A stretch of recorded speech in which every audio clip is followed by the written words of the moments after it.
In a village, there lived a potter named Mangu who made beautiful pots and sold them around the villages nearby.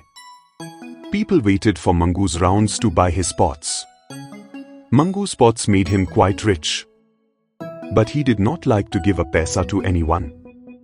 He had a donkey, called Babu, on which he carried his pots for sale.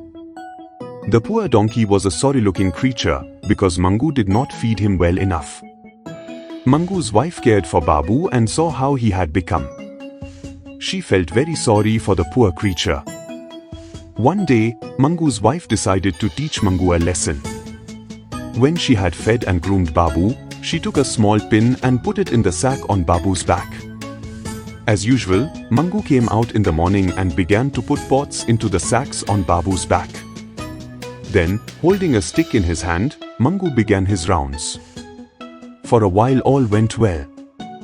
Then the pin slipped and, with the weight of the pots, it began to prick Babu.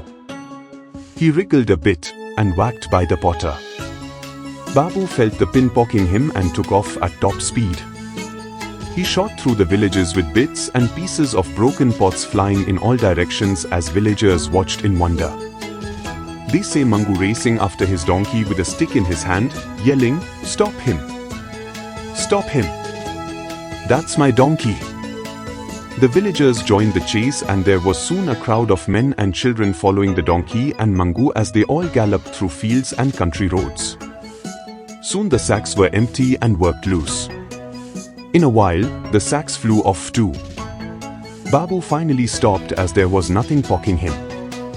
He stood in a field, frightened that his master would beat him for having broken all the pots. By then Mangu and the villagers reached him and Mangu was very angry. Suddenly, one of the children piped up, "Poor fellow, he is so thin. Mangu Kaka, don't you give him any food?" Mangu had raised his stick to hit his donkey, but hearing this voice, he stopped and brought his hand down. The villagers crowded around, and all of them began to discuss how miserable the poor donkey looked. "I'll lend you my donkey," said one of them, "he's strong and well fed." Mangu was so ashamed that after that day, he made sure that his wife and Babu were cared for properly.